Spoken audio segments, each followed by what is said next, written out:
Hello बच्चों, कैसे हो आप लोग? सब बढ़िया चल रहा है?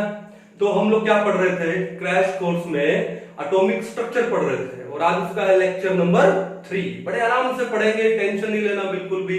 बड़े अच्छे पेपर जाएंगे आप लोगों के, ठीक है? तो आज हम लोग क्या पढ़ने वाले हैं? आपने नील्स बोर का एटॉमिक मॉडल पढ़ा होगा, ठीक है? तो नील्स बोर के एटॉमिक मॉडल में कुछ एक एप्लीकेशन थे और वो एप्लीकेशन हमारे लिए बहुत इंपॉर्टेंट है एग्जाम पॉइंट ऑफ व्यू से, ठीक है?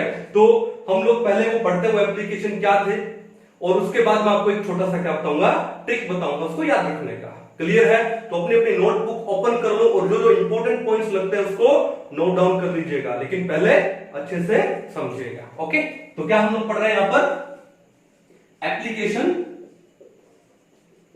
Applications of Bohr's atomic model. Bohr's atomic model, ठीक है? तो बोहर्स एटॉमिक मॉडल से क्या क्या एप्लीकेशन मिलते हैं? We can find out the radius of an orbit या शेल इन एन एटम। एक एटम में किसी पर्टिकुलर ऑर्बिट का या शेल का हम लोग रेडियस निकाल सकते हैं और उसी के अंदर एक ऑर्बिट में या शेल में कोई इलेक्ट्रॉन है तो उसका वेलोसिटी निकाल सकते हैं, उसका एनर्जी निकाल सकते हैं, उसका फ्रीक्वेंसी निकाल सकते हैं और उसका टाइम पीरियड भी निकाल सकते हैं, ठीक है? तो हम लोग एक एक करके करते हैं। अब ये क्रैश कोर्स है तो डेरिवेशन तो होगा नहीं। आई होप आपने डेरिवेशन क्लास 11 में अच्छे से पढ़े होंगे और अगर फिर भी आपको थोड़ा सा डाउट है तो मैं डिस्क्रिप्शन में आपको लिंक भेज दूंगा वीडियोस के जिसमें कंप्लीट डेरिवेशन दिया होगा, ठीक है ना? ओके, तो पढ़ते हैं। सबसे पहले क्या था? सबसे पहले क्या था? रेडियस ऑफ एन ऑर्बिट या फिर क्या लिखते हैं? Shell. Radius of an orbit और शेल, ठीक है? तो रेडियस निकालने का यहाँ पे फॉर्मूला क्या आया था डिराइव करने के बाद? आर क्या लगाते हैं? एन। एन किसको रिप्रेजेंट करता है? नंबर ऑफ शेल को। ये 1 2 3 4 एंड इनफाइनाइट तक हो सकता है। तो आर एन किसके इक्वल आता है? वो आता है n square s square upon 4 pi square m k z e square. अच्छे से डिराइव किया होगा आप लोगों ने। तो आर एन किसके इक्वल है? N square s square upon 4 pi square m k z e square. अब देखो यहां पर ये जो n है वो कांस्टेंट नहीं है। क्यों? क्योंकि नंबर ऑफ शेल 1 हो सकता है, 2 3 4 कुछ भी, और उसके बाद ये z भी कांस्टेंट नहीं है। चलो z से एक बात याद आई कि जो बोहर का एटॉमिक मॉडल था, बोहर का जो एटॉमिक मॉडल था उसके हम लोग जो एप्लीकेशन पढ़ रहे हैं, so these are applicable only for hydrogen and hydrogen like species. तो ये बात बड़ी इंपॉर्टेंट है, एप्लीकेबल ओनली फॉर किसके लिए? Hydrogen and hydrogen like species. अब माइंड में आ रहा होगा सर हाइड्रोजन लाइक स्पीसीज का मतलब क्या हुआ?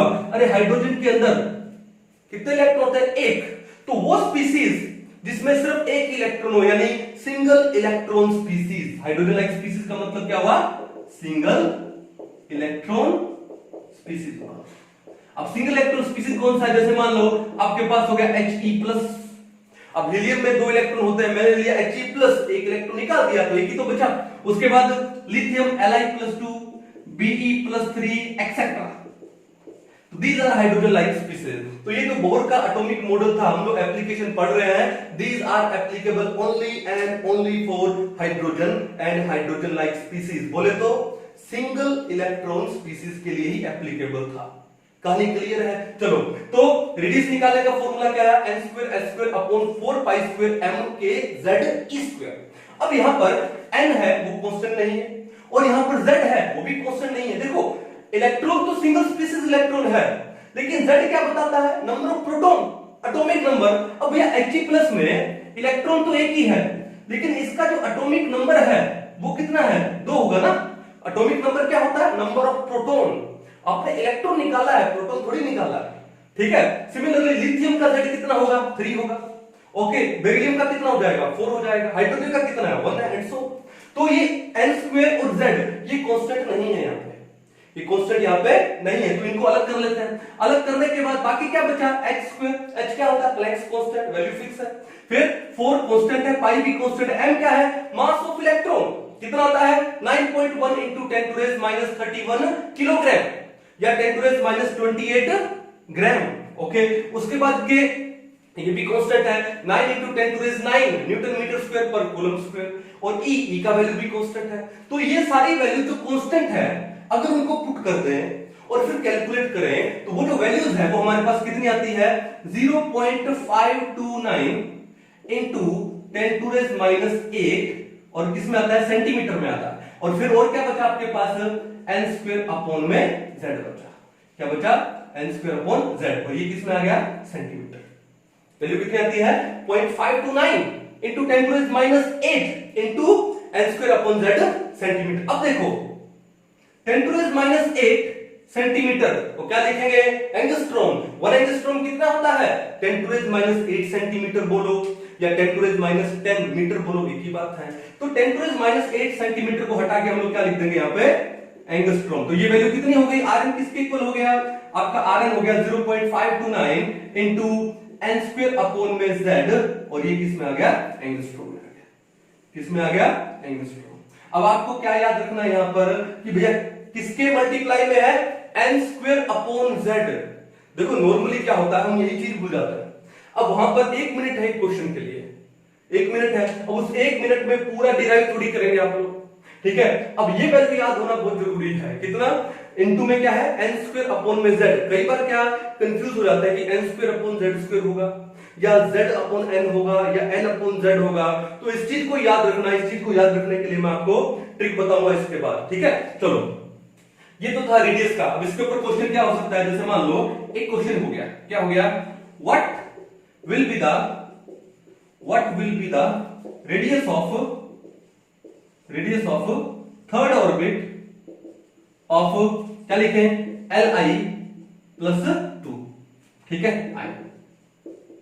What will be the radius of third orbit of lithium plus 2 ion? तो भैया सिंपल सा क्वेश्चन है, आपको यहां पर क्या क्या दिया गया है, आपको n का वैल्यू दे दिया गया कितना, 3 थर्ड ऑर्बिट, और लिथियम बोला है lithium plus 2, hydrogen helium lithium, atomic number कितना लिथियम का, 3 है, z का वैल्यू कितना हो गया, 3 हो गया।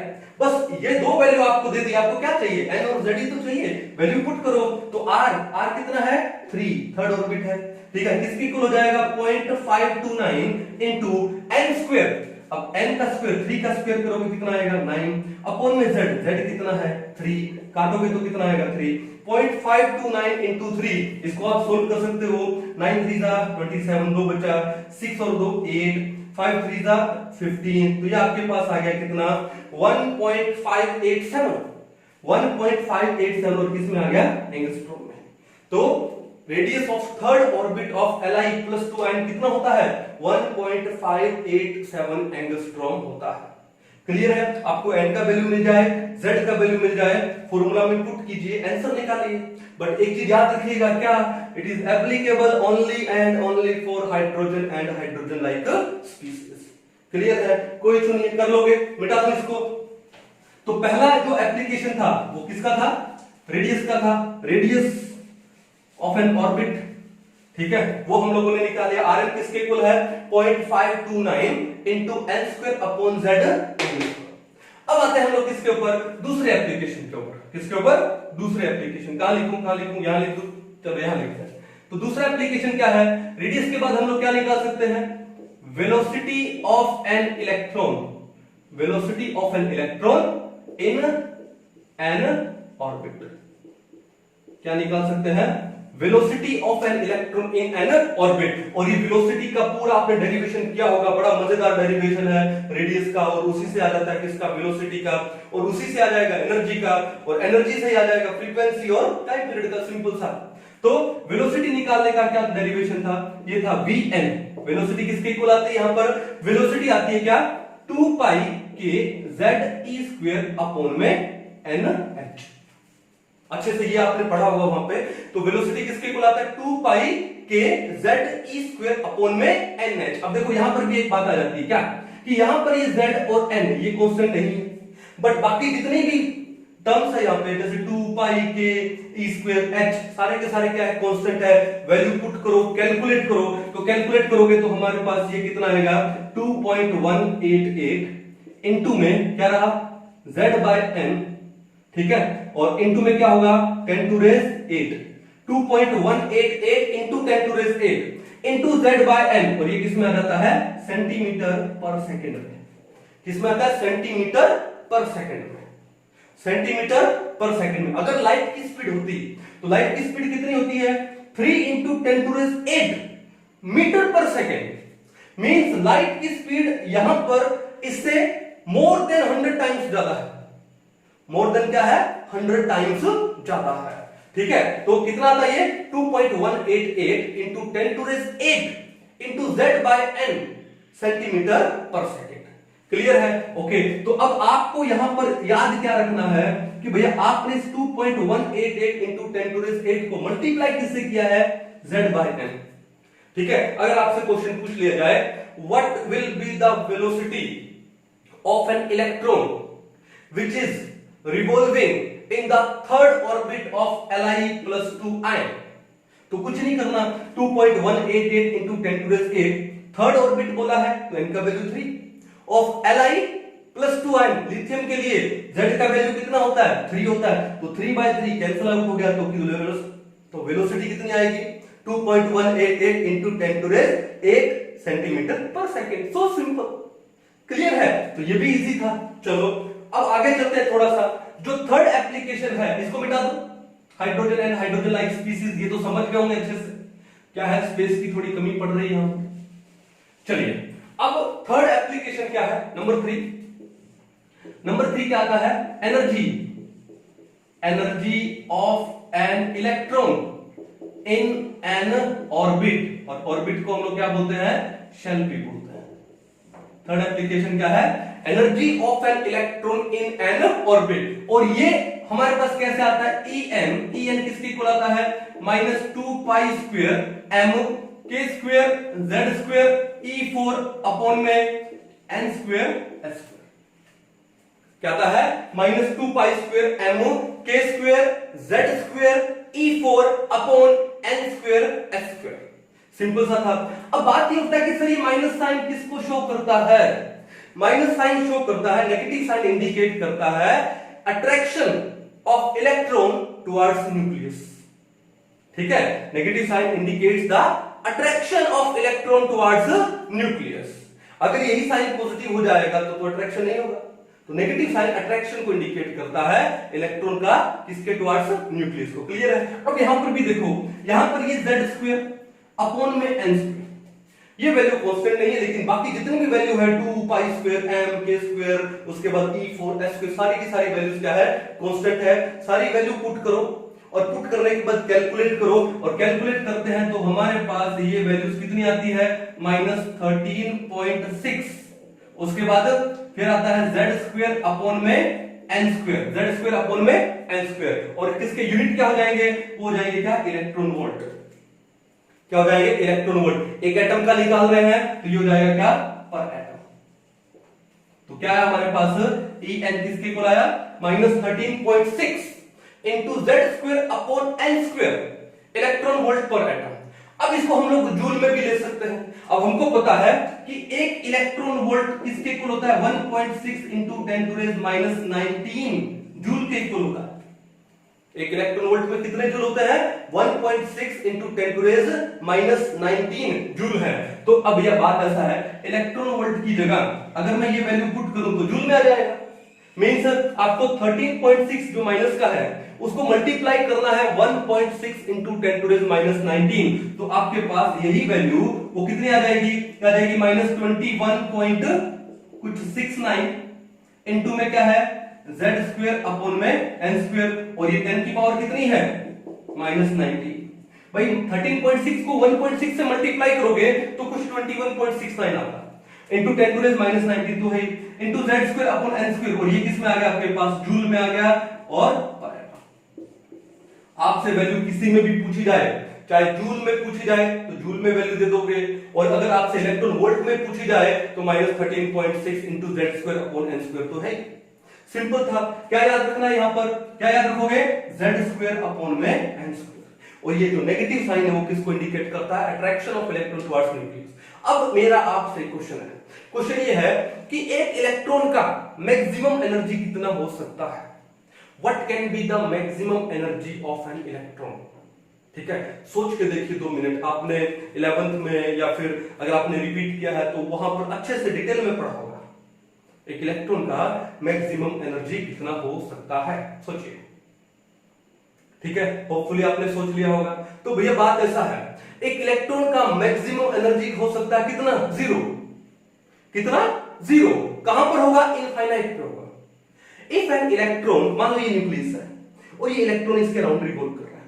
If an electron is eight infinite distance from the nucleus, तो उसका एनर्जी कितना हो जाएगा? 0, क्योंकि अट्रैक्शन खत्म हो गया, 0 एनर्जी हो गया। अब देखो कैसे निकालोगे? अब देखो इनफाइनाइट का मतलब n का वैल्यू इनफाइनाइट हो गया, तो क्या लिखोगे कि if n is equal to infinite, n क्या है? इनफाइनाइट। मान लो कि एक एटम है, उसका न्यूक्लियस यहां पर और इलेक्ट्रॉन चला गया चांद पे, मून पे चला गया, तो कितना डिस्टेंस हो गया? इनफाइनाइट डिस्टेंस हो गया, तो n का वैल्यू कितना हो गया? इनफाइनाइट। तो अब देखो n क्या है? डिनोमिनेटर में है और वो भी स्क्वायर है, something divided by n। n क्या है? इनफाइनाइट। इनफाइनाइट का square infinite, something divided by infinite कितना आता है? 0 आता है। तो यहां पे e इनफाइनाइट कितना हो जाएगा? 0 हो जाएगा। n कितना है? Infinite. Something divided by infinite कितना होता है? 0। तो एक इलेक्ट्रॉन का मैक्सिमम एनर्जी कितना होगा? 0 होगा। कहां पर होगा? इनफाइनाइट पर होगा। कहां पर होगा? इनफाइनाइट पर। क्लियर है? चलो अब थोड़ा सा आगे बढ़ते हैं। तो कितने हो गए हमारे पास? ये बेसिकली 3 एप्लीकेशन हो गए। अब देखो बात ये है कि इन तीनों एप्लीकेशन में बाकी तो सब ठीक है, लेकिन देखो यहां पर रेडियस में क्या है? इनटू में n²/z। ओके, वेलोसिटी में क्या है? इनटू z/n, उल्टा हो गया और एक स्क्वायर भी हट गया। और उसके बाद एनर्जी में क्या है? एनर्जी में आता है इनटू में z²/n²। कंफ्यूजिंग है। ओके, अब एग्जाम में ऑप्शन भी कंफ्यूजिंग होंगे, तो वहां पर एक्यूरेट कैसे कर पाओगे? तो एक्यूरेट करने के लिए कॉन्सेप्ट आपको पता है, ठीक है, फिर क्या पता होना चाहिए? ट्रिक पता होना चाहिए, स्मार्ट वर्क। ठीक है, अब देखो ट्रिक मैं आपको बताता हूं, इसको याद कैसे रखना है। ठीक है, तो कैसे? लाइफ के साथ जुड़ा हुआ है। जैसे मुझे, अगर मैं टीवी देखता हूं, हालांकि टीवी देखने का टाइम बहुत ही कम है, ठीक है, कहीं मिलता ही नहीं टाइम एक्चुअली, लेकिन अगर मैं टीवी देखता हूं तो सबसे पहले चैनल लगता है 286 एयरटेल पे, डिजिटल टीवी। और वो कौन सा है? रेसलिंग का। ठीक है, अब मैं रेसलिंग देखता हूं, अब काफी टाइम से रेसलिंग देखता आ रहा हूं, शायद बचपन से, पिछले 20-22 साल से देखता आ रहा हूं। ठीक है ना? अब आजकल तो नए नए प्लेयर्स आ गए, पहले के टाइम में जो पुराने प्लेयर्स थे उनकी भी रेसलिंग बहुत शानदार होती थी। ठीक है ना? वो पुराने प्लेयर्स में एक प्लेयर था, उसका नाम था रेवन, RAVEN, रेवन। बॉडी अच्छा नहीं था। अब मैंने एक चीज देखा, रेसलिंग में बॉडी की जरूरत नहीं है, दिमाग होना चाहिए। रेसलिंग छोड़ो, किसी भी गेम में दिमाग होना चाहिए। इट्स ए माइंड गेम, चाहे वो क्रिकेट हो, चाहे वो रेसलिंग हो, चाहे वो कुछ भी हो, इट्स ए माइंड गेम। तो एक वहां प्लेयर था, उसका नाम क्या था? रेवन। क्या नाम था? रेवन। कहां लिखूं? यहां लिखा। क्या नाम था? Raven, RAVEN, Raven.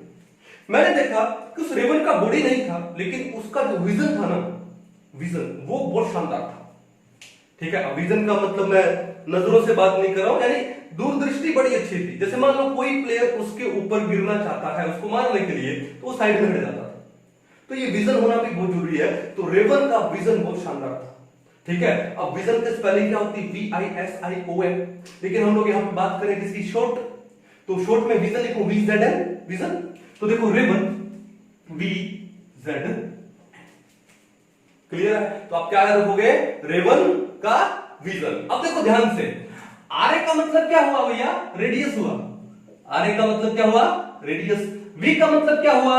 वेलोसिटी। और ईएन का मतलब क्या हुआ? एनर्जी। शाबाश। Radius, velocity and energy. अब देखो वेलोसिटी क्या लिखा हमने? विजन। तो वेलोसिटी की किसके इक्वल होती है? क्या लिखोगे? 2.188 इंटू 10⁸, तो है, सब याद कर लोगे। इनटू में क्या है? Z/n। Z/n। तो वेलोसिटी में क्या आता है? Z/n आता है इनटू में। कर लोगे? अब देखो कि जब आप v से आगे जाओगे, हम जब आगे जाते हैं तो वैल्यूज इंक्रीज होती है ना? हम जब आगे बढ़ते हैं तो वैल्यू क्या हो जाएगी? इंक्रीज होगी। तो देखो z को इंक्रीज कर दो z² अपॉन n को इंक्रीज कर दो, क्या हो जाएगा? n²। तो एनर्जी में क्या आता है? z² अपॉन n² आता है। देखो बिल्कुल फिट बैठा। लेकिन जब हम लोग लेफ्ट में जाते हैं तो वैल्यू क्या होती है? डिक्रीज हो जाती है। क्या होती है? डिक्रीज हो जाती है, नेगेटिव हो जाती है। तो एक काम करो, वेलोसिटी से लेफ्ट में जाओगे तो वैल्यू कम कर दो, रेसिप्रोकल कर दो, उल्टा कर दो। तो z बाय n था वेलोसिटी में, तो रेडियस में क्या कर दोगे, n by z, n by में z। अब रेडियस में कितने लेटर्स हैं, 2 है, तो n का क्या कर दो, स्क्वायर कर दो। तो देखो रेडियस में क्या आ रहा है, n स्क्वायर बाय में z आ रहा है। सिंपल, वेरी सिंपल, ठीक है। तो भैया आगे से कभी ध्यान रखोगे ना शॉर्ट ट्रिक में कि भैया रेडियस में, वेलोसिटी में, एनर्जी में जो भी वैल्यूज हैं, जो भी फिक्स वैल्यू, कांस्टेंट वैल्यूज हैं, उनके आगे मल्टीपल में क्या आता है, तो रेडियस में कौन आता है, n स्क्वायर बाय में z आता है। वेलोसिटी में क्या आता है, z बाय n आता है, और एनर्जी में क्या आता है, z स्क्वायर बाय में n स्क्वायर आता है। यानी कैसे याद रखोगे, रेवन का विजन, रेवन का विजन शानदार था। क्लियर है, कोई इशू नहीं है। अब देखो नंबर 4, हम लोग यहां पे क्या निकाल सकते हैं, फ्रीक्वेंसी भी निकाल सकते हैं। Frequency of an electron in an orbit. अब फ्रीक्वेंसी कैसे निकालें, तो देखो ध्यान से, हमको पता है E इज इक्वल टू क्या होता है, h nu. E is equal to h nu, Planck's quantum theory, E is equal to h nu. अब h न्यू का हम लोग क्या लगा दे, n लगा दे, इंटीग्रल मल्टीपल, n की वैल्यू कुछ भी हो सकती है, ठीक है, क्योंकि हम लोग क्या ले रहे हैं, number of orbit. First orbit है तो n का वैल्यू 1 है, सेकंड ऑर्बिट है तो n का वैल्यू 2 है, एंड सो ऑन। तो क्या हो गया, E is equal to n h nu. आपको क्या निकालना है, न्यू निकालना है। तो न्यू किसके इक्वल हो गया, ये NH यहां पे डिवाइड में ले आओ, तो क्या होगा, E अपॉन में NH। न्यू किसके इक्वल आ गया, E अपॉन में NH, ठीक है। अब E किसके इक्वल था हमारा, बताओ, En किसके इक्वल था, वो था -2 पाई स्क्वायर m, फिर k z square E square, E तो 4 हो गया, और k क्या हो गया आपका, स्क्वायर हो गया। अपॉन में क्या था, अपॉन था n square s square, upon था n स्क्वायर s स्क्वायर, था कि नहीं था, था ना। अब देखो यहां पर अपॉन में और क्या आया है, NH आया है, तो भैया ये इनटू में NH करोगे तो n का क्या हो गया, क्यूब हो गया, और h का क्या हो गया, क्यूब हो गया। अब देखो भैया वैल्यूज तो आ गई। अब यहां पे जो कांस्टेंट नहीं है, कौन सा नहीं है, z square and n cube, they are not constant, they are not constant. और बाकी जितने भी वैल्यूज है कांस्टेंट है, वैल्यूज को पुट कीजिए, सोल्व कीजिए, जो भी वैल्यू आई, मान लो माइनस में जो भी वैल्यू आई, व्हाटएवर, ठीक है ना। तो अब क्या करोगे, उसके बाद करोगे क्या, आपका है क्या, z स्क्वायर अपॉन इनटू में z स्क्वायर अपॉन में n cube, z square upon में क्या आएगा, n क्यूब आएगा। इसका मतलब एनर्जी के बाद जब आप फ्रीक्वेंसी लेके आओगे तो वो क्या आएगा, इनटू में z स्क्वायर अपॉन में n क्यूब, ठीक है। तो देखा, आगे बढ़ते जा रहे हैं, वेलोसिटी में यहां पे नीचे क्या था, n, यहां पे है n स्क्वायर, यहां पे क्या हो गया, n क्यूब। क्लियर है, तो ऐसे भी कर सकते हो। अब कई बार एग्जाम में क्वेश्चन आता है कि जो फ्रीक्वेंसी है it is directly proportional to 1 upon n cube, या हम इसको बोल सकते हैं inversely proportional to n cube. अगर एक पर्टिकुलर एटम आपको दे दिया जाए, मान लो हाइड्रोजन एटम दे दिया, अब उसके लिए तो z कांस्टेंट हो गया, तो फ्रीक्वेंसी किसके इनवर्सली प्रोपोर्शनल होगी, हाइड्रोजन के लिए, वो होगी क्या, आपके पास n क्यूब के इनवर्सली प्रोपोर्शनल होगी। कहानी समझ जाओगे, कोई इशू नहीं है। तो भैया बात यह है, ये एप्लीकेशन थे किसके, बोर्स एटॉमिक मॉडल के, और उसको सिंपल ट्रिक में आप याद रखोगे क्या, रेवन का विजन। क्लियर है, कोई इशू नहीं है। इसको उतार लीजिए, फिर आगे बढ़ते हैं, बढ़े आगे, ठीक है, बिठा दिया जाए इसको। आई होप अच्छे से आपका रिवाइज हुआ होगा, ठीक है। अब इसके ऊपर एक टाइप से क्वेश्चन और भी बन सकता है। अब वो कौन सा क्वेश्चन बन सकता है वो भी कर लेते हैं, कि जो हमने एनर्जी वाला कॉन्सेप्ट किया है, यहां पे एनर्जी वाला जो एप्लीकेशन किया है वो पढ़ते हैं क्या। तो भैया बात ऐसा है कि दो टाइप की एनर्जी है यहां पर इलेक्ट्रॉन की, कौन कौन सी है, एक तो पोटेंशियल एनर्जी है और एक कौन सी है, काइनेटिक एनर्जी है। अब इसके ऊपर क्वेश्चन बन सकता है, पढ़ते हैं। तो क्या बोला हम लोगों ने, जो काइनेटिक एनर्जी है आप लोगों ने पढ़ा होगा किसके इक्वल होता है, के जेड ई स्क्वायर अपॉन में 2r, पढ़ा होगा ना, के जेड ई स्क्वायर अपॉन में 2r। और उसके बाद जो पोटेंशियल एनर्जी है, पोटेंशियल एनर्जी वो किसके इक्वल होता है, माइनस के जेड ई स्क्वायर अपॉन में r, ठीक है। अब जो टोटल एनर्जी है वो किसके इक्वल होती है, काइनेटिक एनर्जी प्लस में पोटेंशियल एनर्जी।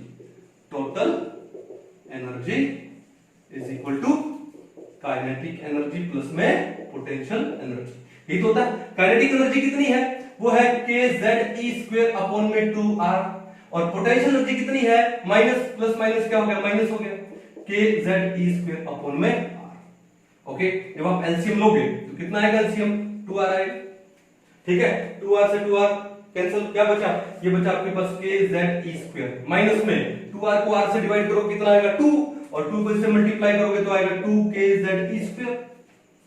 अब माइनस का 2kz² है और प्लस का kz² है, तो ये वैल्यू कितनी आ गई आपके पास, माइनस kz² अपॉन में 2r, और ये क्या आपके पास total energy, TE total energy, ठीक है। ये आप लोगों ने जब डिराइव किया होगा वहां पे डिटेल में पढ़ा होगा। अब क्वेश्चन कैसे बनता है, क्वेश्चन ये बनता भैया, देखो ध्यान से, पहले आते हैं काइनेटिक एनर्जी पे। काइनेटिक एनर्जी है किसके इक्वल है, kz² अपॉन 2r। देखो फॉर ए पर्टिकुलर एटम, मान लो हाइड्रोजन एटम के लिए उन्होंने लिया है, तो z कांस्टेंट हो गया, तो k constant, z constant, e² constant, 2 constant, ठीक है, रेडियस तो पूछ सकता है ना आपसे, तो इसका मतलब ये सारी की सारी वैल्यूज कांस्टेंट है, तो kinetic energy is inversely proportional किसके हो गई, r के हो गई, किसके हो गई, r। काइनेटिक एनर्जी एक इलेक्ट्रॉन का इनवर्सली प्रोपोर्शनल हो गई किसके, r के। अब देखो यहां पर कि r का वैल्यू बढ़ेगा, r यानी रेडियस, रेडियस बढ़ने का मतलब क्या है, an electron is going away from the nucleus. Radius बढ़ने का मतलब क्या हुआ, an electron is going away from the nucleus.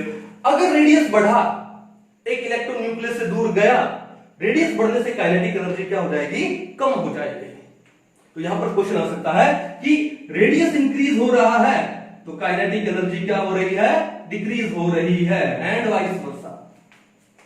Radius increase है तो काइनेटिक एनर्जी डिक्रीज है, रेडियस डिक्रीज है तो काइनेटिक एनर्जी क्या हो जाएगी, इंक्रीज हो जाएगी। इसका मतलब अगर एक इलेक्ट्रॉन न्यूक्लियस से जितना क्लोज है, क्लोज होने का मतलब r कम हुआ, तो उस इलेक्ट्रॉन का काइनेटिक एनर्जी बहुत ज्यादा होगा। कहानी समझ आ गई, पक्का। चलो ये तो हो गया काइनेटिक एनर्जी पे। अब आ जाते हैं किसके ऊपर, पोटेंशियल एनर्जी पे। पोटेंशियल एनर्जी में क्या था, वही k constant, z constant, e² constant, आगे साइन क्या है, माइनस का, तो ये वैल्यूज कांस्टेंट है, तो आपकी जो पोटेंशियल एनर्जी है वो क्या आ गई, it is inversely proportional to negative of r। क्या आ गई, नेगेटिव ऑफ r। अब नेगेटिव ऑफ r का मतलब क्या हुआ कि अगर r बढ़ा, अगर एक बार इस नेगेटिव को छुपा लो, एक बार छुपा लो, तो अगर इसको मैं छुपा लूं एक बार, r बढ़ने से, ये बढ़ने से पोटेंशियल एनर्जी डिक्रीज होता, अगर नेगेटिव नहीं होता तो। अगर r इंक्रीज हो रहा है, रेडियस इंक्रीज हो रहा है, तो पोटेंशियल एनर्जी क्या होता, डिक्रीज होता। अब डिक्रीज हो रहा है, अब आ गया नेगेटिव, इसका मतलब उल्टा कर दो, क्या हो गया, इंक्रीज। मींस यहां पर अगर आप r इंक्रीज करोगे तो पोटेंशियल एनर्जी भी क्या हो जाएगी, इंक्रीज हो जाएगी। मींस अगर एक इलेक्ट्रॉन न्यूक्लियस से अवे जाता है, यानी रेडियस इंक्रीज हो गया ना उसका, तो उसका पोटेंशियल एनर्जी क्या हो जाता है, इंक्रीज हो जाता है। और एक इलेक्ट्रॉन न्यूक्लियस के जितना क्लोज आता है तो उसका पोटेंशियल एनर्जी भी क्या हो जाता है, डिक्रीज हो जाता है। अब देखो पोटेंशियल एनर्जी और काइनेटिक एनर्जी का जो सम है वो तो इक्वल रहेगा, तो एक इलेक्ट्रॉन न्यूक्लियस से अवे जाएगा तो उसका काइनेटिक एनर्जी कम हो जाएगा और पोटेंशियल एनर्जी बढ़ जाएगा, और एक इलेक्ट्रॉन न्यूक्लियस के क्लोज आएगा तो काइनेटिक एनर्जी बढ़ जाएगा और पोटेंशियल एनर्जी घट जाएगा। कहानी समझ आ गई। चलो अब आता है नंबर 3 पे। नंबर 3 क्या है, total energy. Total energy, total energy क्या निकाली, ये निकाली। अब देखो वही kz² कांस्टेंट है, 2 भी कांस्टेंट है, इसका मतलब total energy is inversely proportional to negative of r। क्या हो जाएगा, नेगेटिव ऑफ r। अब ये और ये पोटेंशियल एनर्जी का लगभग सेम है, यहां पर भी वही कहानी होगी कि r इंक्रीज हुआ तो जो टोटल एनर्जी है वो भी इंक्रीज हुआ। अब इलेक्ट्रॉन का एनर्जी नेगेटिव में होता है और नेगेटिव साइन क्या इंडिकेट करता है, अट्रैक्शन टुवर्ड्स न्यूक्लियस। तो मैंने अभी थोड़ी देर पहले आपको क्या बोला कि एक इलेक्ट्रॉन का मैक्सिमम एनर्जी कितना हो सकता है, 0, और वो भी कहां पे, इनफाइनाइट पे। अरे नेगेटिव से 0 हो रहा है, कहां पे, इनफाइनाइट। इनफाइनाइट का मतलब क्या है, an electron is eight infinite distance from the nucleus, यानी रेडियस बहुत बढ़ गया। तो रेडियस बढ़ने से टोटल एनर्जी क्या हो जाती है, बढ़ जाती है, इंक्रीज हो जाती है। टोटल एनर्जी क्या हो जाती है, इंक्रीज। कर लोगे तो इस टाइप के क्वेश्चन आ सकते हैं, स्टेटमेंट में दे सकता है which of the following is the correct statement, ठीक है। या फिर यहां पर रिलेशन पूछ सकता है कि भैया बताओ कि काइनेटिक एनर्जी में और पोटेंशियल एनर्जी में रिलेशन क्या है, ये भी पढ़ लेते हैं, ठीक है। अब बताओ काइनेटिक एनर्जी किसके इक्वल है, 2kz e² अपॉन में 2r, और पोटेंशियल एनर्जी किसके इक्वल है माइनस के जेड ई स्क्वायर अपॉन में आर। तो एक काम करो मैंने लिखा काइनेटिक एनर्जी किसके इक्वल है के जेड ई स्क्वायर अपॉन में 2r। क्लियर है। अब एक काम करते हैं कि ये साइन किसका आगे कोई साइन है इसका मतलब प्लस है, तो क्या मैं प्लस को दो बार माइनस में लिख दूं, माइनस माइनस लिख दूं। तो भैया इसको मैंने क्या लिखा देखो kinetic energy is equal to minus of minus minus minus क्या हो जाएगा प्लस हो जाएगा, किसके इक्वल है के जेड ई स्क्वायर अपॉन में 2r। क्लियर। अब देखो ध्यान से कि जो माइनस के जेड ई स्क्वायर अपॉन में आर, माइनस के जेड ई स्क्वायर अपॉन में आर वो किसके इक्वल है पोटेंशियल एनर्जी। तो ये काइनेटिक एनर्जी किसके इक्वल आया, ये आया माइनस पोटेंशियल एनर्जी अपॉन में क्या बचा 2 बचा। ये 2 को यहां ले आओ तो ये क्या हो जाएगा और माइनस को भी यहां ले आओ तो भैया आपका जो पोटेंशियल एनर्जी है वो किसके इक्वल हो जाएगा -2 इनटू में काइनेटिक एनर्जी, ये हो जाएगा। और अगर आपको रिलेशन लेना है काइनेटिक एनर्जी और पोटेंशियल एनर्जी में तो पोटेंशियल एनर्जी यहां पे मल्टीप्लाई में है, यहां पर आके क्या हो जाएगा डिवाइड में, तो काइनेटिक एनर्जी अपॉन में potential energy is equal to minus क्या बचा 1/2। अब एग्जाम में रिलेशन पे भी क्वेश्चन आ सकता है। मैंने तो काइनेटिक और किसका बताया पोटेंशियल का बताया। सिमिलरली पोटेंशियल एनर्जी में चलो यहां कर देते हैं, आपसे पूछ ले कि पोटेंशियल एनर्जी में और टोटल एनर्जी में क्या रिलेशन है, तो पोटेंशियल एनर्जी किसके इक्वल है भैया बताओ। पोटेंशियल एनर्जी है माइनस क्या के जेड ई स्क्वायर अपॉन में क्या लिख दूं आर लिख दूं, ये पोटेंशियल एनर्जी है। लेकिन टोटल एनर्जी क्या है माइनस है, के जेड ई स्क्वायर भी है लेकिन आर नहीं है 2r है। तो ये काम करो इसको मैं 2 से मल्टीप्लाई कर दूं 2 से डिवाइड कर दूं, एक ही बात है कोई फर्क नहीं पड़ेगा। लेकिन हमारा एक काम हो जाएगा क्या, ये जो नीचे डिनोमिनेटर वाला 2 है इसको इसके साथ ऐड कर दो, हो गया ना माइनस के जेड ई स्क्वायर अपॉन में 2r, माइनस के z e square upon 2r और वो किसके इक्वल होता है टोटल एनर्जी। तो आपका जो पोटेंशियल एनर्जी है वो किसके इक्वल आ गया 2 इनटू में टोटल एनर्जी, या फिर potential energy upon total energy किसके इक्वल आ गया 2/1। सिंपल। सिमिलरली आपसे ये टोटल एनर्जी और काइनेटिक एनर्जी में रिलेशन पूछ सकता है, किससे पूछ सकता है टोटल एनर्जी और काइनेटिक में। ठीक है। तो अब बताओ काइनेटिक एनर्जी कितना है, काइनेटिक एनर्जी है आपके पास कितना है के जेड ई स्क्वायर अपॉन में 2r, ये तो काइनेटिक एनर्जी है के जेड ई स्क्वायर। और टोटल एनर्जी कितना है माइनस के जेड ई स्क्वायर अपॉन में 2r। एक काम करो ये जो भी था इसके आगे ये प्लस है साइन, तो मैं क्या लिख दूं इसको माइनस और अंदर भी क्या लगा दूं माइनस, तो माइनस माइनस क्या हो जाएगा प्लस हो जाएगा। ये किसके इक्वल है काइनेटिक एनर्जी। अब माइनस के z e square upon 2r की जगह क्या लगा दूं मैं टोटल एनर्जी, तो आपका जो काइनेटिक एनर्जी है किसके इक्वल आया minus of total energy, minus of total energy. Clear है। तो kinetic energy upon total energy किसके आ जाएगा इज इक्वल टू -1। सिंपल। तो इस रिलेशन के ऊपर भी एग्जाम में क्वेश्चन पूछा जा सकता है, तो ये रिलेशन भी आप अच्छे से समझ लो। क्लियर है। आई होप आपको ये बहुत अच्छे से समझ आया होगा। ठीक है, अच्छे से इसको उतार लो और उसके बाद हम लोग पढ़ते हैं क्या स्पेक्ट्रम के बारे में पढ़ते हैं, क्योंकि वहां से भी क्वेश्चन बनता है। ठीक है, उतार लो एक बार इसको। तो अभी हम लोग पढ़ते हैं किसके बारे में स्पेक्ट्रम के बारे में। किसके बारे में स्पेक्ट्रम, इसके ऊपर भी क्वेश्चन बन सकता है एग्जाम में। तो स्पेक्ट्रम में सबसे पहले क्या पढ़े इलेक्ट्रोमैग्नेटिक स्पेक्ट्रम, ईएम स्पेक्ट्रम बोलते हैं जिसको हम लोग क्या इलेक्ट्रोमैग्नेटिक स्पेक्ट्रम। डेफिनेशन पे मैं नहीं जाऊंगा, इलेक्ट्रोमैग्नेटिक स्पेक्ट्रम वैसे होता क्या इलेक्ट्रोमैग्नेटिक स्पेक्ट्रम बताइए। The arrangement of different electromagnetic radiations of different electromagnetic waves in order of their increasing frequency और decreasing wavelength। देखो फ्रीक्वेंसी इंक्रीज करेगा तो वेवलेंथ क्या करेगा डिक्रीज करेगा। क्यों, we know new is equal to C upon lambda. सी क्या है कांस्टेंट है, वेलोसिटी ऑफ लाइट, तो क्या बोलेंगे nu is inversely proportional to lambda. अगर लैम्डा वेवलेंथ इंक्रीज करेगा, लैम्डा इंक्रीज करेगा तो फ्रीक्वेंसी क्या करेगा डिक्रीज करेगा, और अगर लैम्डा डिक्रीज करेगा तो फ्रीक्वेंसी क्या करेगा इंक्रीज करेगा। So the arrangement of different electromagnetic waves और electromagnetic radiations in order of their increasing frequencies और डिक्रीजिंग वेवलेंथ, या फिर in order of their decreasing frequencies और इंक्रीजिंग वेवलेंथ, उसको हम लोग क्या बोलते हैं इलेक्ट्रोमैग्नेटिक स्पेक्ट्रम बोलते हैं। क्या बोलते हैं, इलेक्ट्रोमैग्नेटिक स्पेक्ट्रम। क्लियर है। अब देखो कि ये जो ऑर्डर आता है वो ऑर्डर आपको याद होना हालांकि इतना जरूरी नहीं है, लेकिन हो जाए तो बेस्ट है। ठीक है। Different electromagnetic, we have so many electromagnetic radiation. कौन सी, एक्सरे, गामा रे, फिर आपका रेडियो वेव्स है, फिर माइक्रोवेव्स है, अल्ट्रावायलेट है, विजिबल है। ठीक है, बहुत सारी है। अब इन इलेक्ट्रोमैग्नेटिक रेडिएशन को इनके इंक्रीजिंग फ्रीक्वेंसी या डिक्रीजिंग वेवलेंथ में, या डिक्रीजिंग फ्रीक्वेंसी इंक्रीजिंग वेवलेंथ में अरेंज करना, उसको हम लोग क्या बोलते हैं, अरेंजमेंट को इलेक्ट्रोमैग्नेटिक स्पेक्ट्रम बोलते हैं। और वो कैसे आता है आपने पढ़ा तो होगा, मैं आपको एक शॉर्ट ट्रिक से याद कराता हूं। पहले मैं लिख देता हूं, ठीक है। वो कैसे है, चलो, गामा रेज, फिर एक्स रेज, फिर अल्ट्रावायलेट रेज, फिर विजिबल रीजन आता है। ठीक है। फिर आता है क्या, इंफ्रारेड, फिर फार इंफ्रारेड। ठीक है। फिर क्या आता है, माइक्रोवेव्स, और लास्ट में क्या आता है, रेडियो वेव्स। और इन सबसे पहले क्या जाता है, क्या, कॉस्मिक रेज या कॉस्मिक वेव्स। क्या जाता है, कॉस्मिक वेव्स। क्लियर है।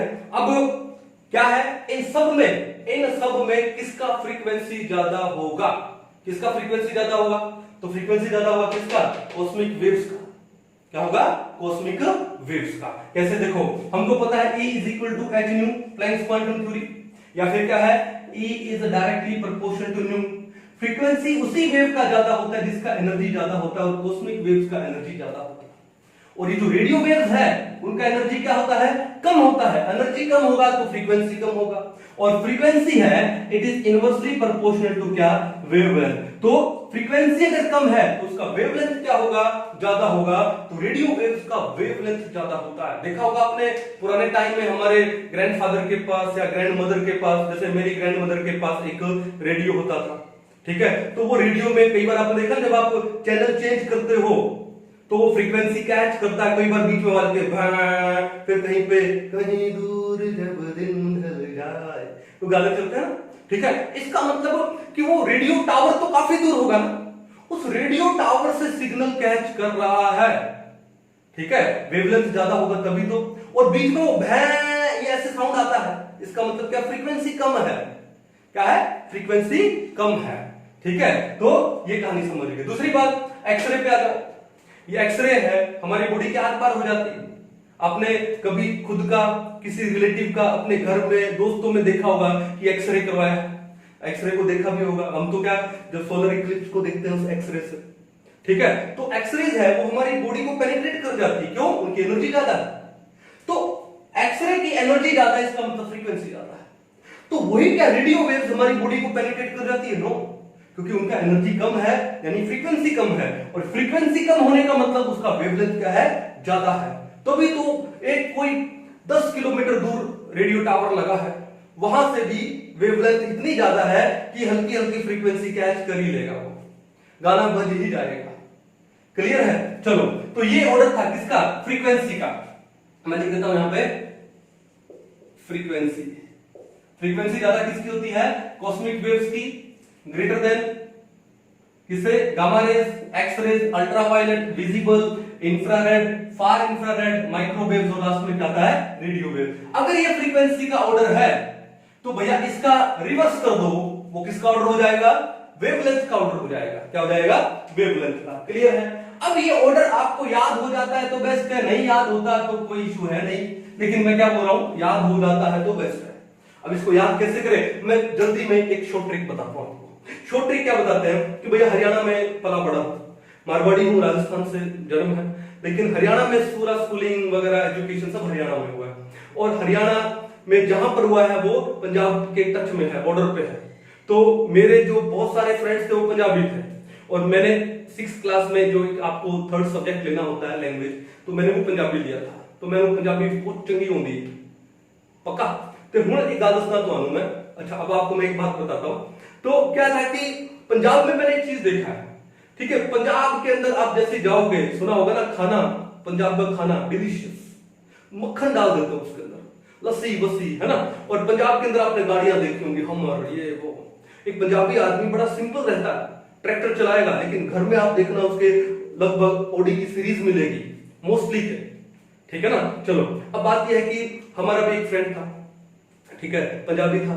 तो आजकल क्या है कि कभी आपको संडे को हैंग आउट करना है दोस्तों के साथ, तो कहां जाते हैं हम लोग? पिज्जा खाने चले जाते हैं, किसी शॉपिंग मॉल में चले जाते हैं, है ना, यही काम करते हैं, वाटर पार्क में चले गए, बस। पुराने टाइम में ये सब होता नहीं था। पुराने टाइम में क्या होता था कि भैया आप कहां जा रहे हो? खेत में जा रहे हो, फार्म में चले गए, और फार्म में देखा कि कैनाल है, नहर है, नहर के अंदर हम लोग नहा रहे हैं। नहाने के बाद 2-3 घंटे नहाए अच्छे से, नहाने के बाद फिर वहीं पे घर से आया हुआ खाना खा रहे हैं विद लस्सी, फिर म्यूजिक सुन रहे हैं, रेडियो सुनते हैं, ठीक है। अब ये सारी बात मैं आपको क्यों बता रहा हूं? क्योंकि बचपन में ऐसा हुआ है। अब इसको मैंने रिलेट कर दिया यहां से, क्या रिलेट कर दिया? यहां से। अब देखो कि हम एक स्टोरी बनाते हैं क्या, कि खेत में हम एक गाड़ी लेके जा रहे हैं, और वो गाड़ी कौन सी है? XUV 500, नाम सुना होगा आप लोगों ने। 500 हटा दो, कौन सी गाड़ी? XUV, ठीक है। उस XUV को हम लोग फार्म में लेके जा रहे हैं, एंजॉय कर रहे हैं, और क्या सुन रहे हैं वहां पे फार्म में? रेडियो, ठीक है। तो देखो सिंपल सी लाइन बताई मैंने, क्या बताई? Go XUV in farm and play what? Radio. Simple सा ट्रिक है, क्या है? Go XUV in farm, go XUV in farm यानी खेत में, एंड प्ले रेडियो। अब देखो सिंपल सी बात, जी से क्या आ गया? गामा रेज, जी से क्या आ गया? गामा रेज, एक्स से एक्स रेज, यू से अल्ट्रावायलेट रेज, वी से विजिबल। अब देखो इन फार्म, ठीक है, इन से इंफ्रारेड, इन से इंफ्रारेड। फार्म में FAR, फार का मतलब फार इंफ्रारेड, एम का मतलब माइक्रोवेव्स, एंड प्ले रेडियो का मतलब क्या हो गया? Radio waves. Simple, go XUV in farm and play radio, पक्का। अब गो से पहले क्या जाता है? कॉस्मिक वेव आती है, सिंपल। तो ये सिंपल मेथड है याद करने का डिफरेंट इलेक्ट्रोमैग्नेटिक रेडिएशंस को, किसमें? इन order of their decreasing frequencies, in order of their decreasing frequencies. कहानी क्लियर है? या फिर in order of their increasing wavelengths. बढ़े आगे, चलो। तो ये था इलेक्ट्रोमैग्नेटिक स्पेक्ट्रम। अब आगे बढ़ते, क्या स्पेक्ट्रम क्या होता है सर? स्पेक्ट्रम, तो स्पेक्ट्रम तो बचपन में सबने कुछ ना कुछ करके देखा है। क्या? When a white light is pass through a spectroscope या प्रिज्म, तो जो वो डिस्पर्शन होता है लाइट का क्या हो जाता है? डिस्पर्शन हो जाता है, ठीक है। अब फोटोग्राफिक प्लेट पे जो हमको डिफरेंट कलर्स मिलते हैं, वो जो पैटर्न मिलता है डिफरेंट कलर्स को, उस पैटर्न को हम लोग क्या बोलते हैं? स्पेक्ट्रम बोलते हैं। और वो पैटर्न क्या है? विबग्यो, वायलेट, इंडिगो, ब्लू, ग्रीन, फिर येलो, ऑरेंज, रेड। सबने पढ़ा, सबने करके भी देखा होगा। सबने ये नहीं देखा होगा तो सबने रेनबो तो जरूर देखा होगा। रेनबो भी तो उसी का ही तो रिजल्ट है। जब बारिश खत्म होती है और हल्की हल्की बूंदे किसमें? एटमॉस्फेयर में होती है। वो जो बूंदे हैं, जो रेन ड्रॉप्स हैं, वो क्या काम करती है? प्रिज्म का काम करती है। और जब सनलाइट आती है तो सनलाइट, व्हाइट लाइट, वो डिस्पर्स हो जाती है और हमको 7 डिफरेंट कलर्स दिखाई देते हैं in the form of A rainbow, ठीक है। तो वो क्या है? स्पेक्ट्रम है। अब देखो स्पेक्ट्रम 2 टाइप का होता है। पहला कौन सा है? Emission spectrum. पहला कौन सा है? एमिशन। और जो दूसरा है वो कौन सा है? Absorption spectrum. दूसरा कौन सा है? एब्जॉर्प्शन। अब ये एमिशन फर्दर 3 टाइप का होता है। कौन सा? कंटिन्यूअस एमिशन, फिर लाइन एमिशन, फिर बैंड एमिशन। और जो एब्जॉर्प्शन है ये 2 टाइप का होता है। कौन सा? लाइन एब्जॉर्प्शन और बैंड एब्जॉर्प्शन। हमारे सिलेबस में क्या है? हमारे सिलेबस में क्या? Line emission spectrum. क्या है? Line emission spectrum. मिटा दिया जाए एक बार इसको, पढ़ते हैं थोड़ा सा आगे। सिलेबस में क्या है? लाइन एमिशन स्पेक्ट्रम है। अब ये लाइन एमिशन स्पेक्ट्रम क्या होता है? इसको हम लोग क्या बोलते हैं? हाइड्रोजन स्पेक्ट्रम भी बोलते हैं, या फिर हम इसको एटॉमिक स्पेक्ट्रम भी बोलते हैं। क्या बोलते हैं इसको? Atomic spectrum. पढ़ लेते हैं, क्या है? लाइन एमिशन स्पेक्ट्रम, या फिर दूसरा नाम क्या है? इसको बोलते हैं क्या? एटॉमिक स्पेक्ट्रम, ठीक है। या फिर इसको नाम और भी दे देते हैं क्या? Line spectrum of hydrogen. अब ये कैसे निकालते हैं कि भैया जो एटॉमिक गैस है हाइड्रोजन की, जो हाइड्रोजन की जो एटॉमिक गैस है, ठीक है, जब हम उसको एक इलेक्ट्रिक एक्साइटेशन से पास करेंगे, ठीक है, जैसे मान लो ये हमारे पास एक ट्यूब है, ग्लास ट्यूब है, इस ग्लास ट्यूब में हमने क्या डाली है, एटॉमिक हाइड्रोजन गैस, हमने डाली क्या, एटॉमिक हाइड्रोजन गैस, ठीक है, इलेक्ट्रिक एक्साइटेशन लगाओ, तो इलेक्ट्रिक एक्साइटेशन पर हमको एक ब्लू कलर की रेडिएशन एमिट होती हुई दिखाई देगी। क्या होगा, ए ब्लू रेडिएशन इज एमिटेड। जब वो ब्लू रेडिएशन है, कौन सी रेडिएशन है, blue radiation is emitted upon electric excitation on atomic hydrogen gas. अब ये जो ब्लू रेडिएशन है, जब इसको हम एक प्रिज्म में से पास करते हैं, किसमें से पास करेंगे, प्रिज्म में से पास करेंगे, तो हमको क्या मिलेंगे, कुछ पैटर्न मिलेंगे, will get some isolated fine lines, isolated fine lines, ठीक है। अब वो जो आइसोलेटेड फाइन लाइंस मिलती है, जैसे मान लो ये,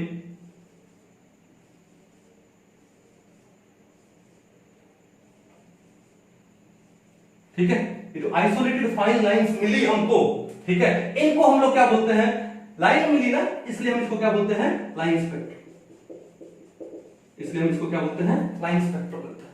क्या बोलते हैं, लाइन। अब ये कब होता है, जब एटॉमिक गैस हम लोग क्या डालते हैं इसमें। अब एटॉमिक गैस में जैसे हमने हाइड्रोजन की एटॉमिक गैस ली, तो ये क्या हो गया, लाइन स्पेक्ट्रम हो गया किसका, हाइड्रोजन का। अब ये जो सेवरल हमको लाइंस मिली आइसोलेटेड, इन लाइंस को बाद में फर्दर स्टडी किया गया, तो क्या हुआ कि बहुत सारे साइंटिस्ट आए, उन्होंने इन लाइंस को स्टडी किया और पता लगा कि जो लाइंस है हमको डिफरेंट रीजन्स में दिखाई देती है, और वो रीजन कौन कौन से हैं, विजिबल है, अल्ट्रावायलेट है, और कौन सा है, इंफ्रारेड है, ठीक है। अब वो विजिबल रीजन में कुछ लाइन दिखाई देती है, कुछ अल्ट्रावायलेट में दिखाई देगी, कुछ इंफ्रारेड में दिखाई देगी, और कुछ फार इंफ्रारेड में दिखाई देगी। तो डिफरेंट साइंटिस्ट आए, उन्होंने इन लाइंस को स्टडी किया और डिफरेंट रीजन में उन्होंने देखा, और उसके बाद उन्होंने उनके रीजन बताए। क्लियर है, तो एक बार मैं इसको मिटा दूं। अब वो कौन कौन से रीजन इन लाइन के क्या क्या है, वो हम लोग स्टडी करते हैं, ठीक है, ओके। तो देखो भैया, सबसे पहले तो जो पहली लाइन है उसको हम लोग क्या बोलते हैं, लाइमन सीरीज बोलते हैं, लाइमन सीरीज। साइंटिस्ट का नाम क्या था, लाइमन, उन्होंने डिस्कवर किया।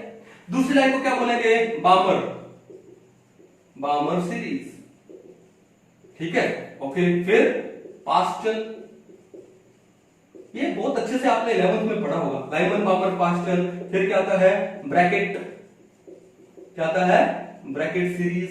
फिर क्या आता है, फंड सीरीज। उसके बाद क्या आता है, Humphry, HUMPHREY, Humphry series. Lyman, बामर, pastel, bracket, fund and Humphry. अब ये जो लाइमन सीरीज है, ये हमको कहां दिखाई देती है, अल्ट्रावायलेट रीजन में दिखाई देती है। कहां दिखाई देती है, अल्ट्रावायलेट। और जो बामर है वो कहां दिखाई देती है, विजिबल रीजन में।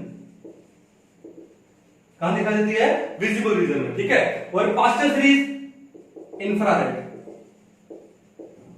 ये भी इंफ्रारेड।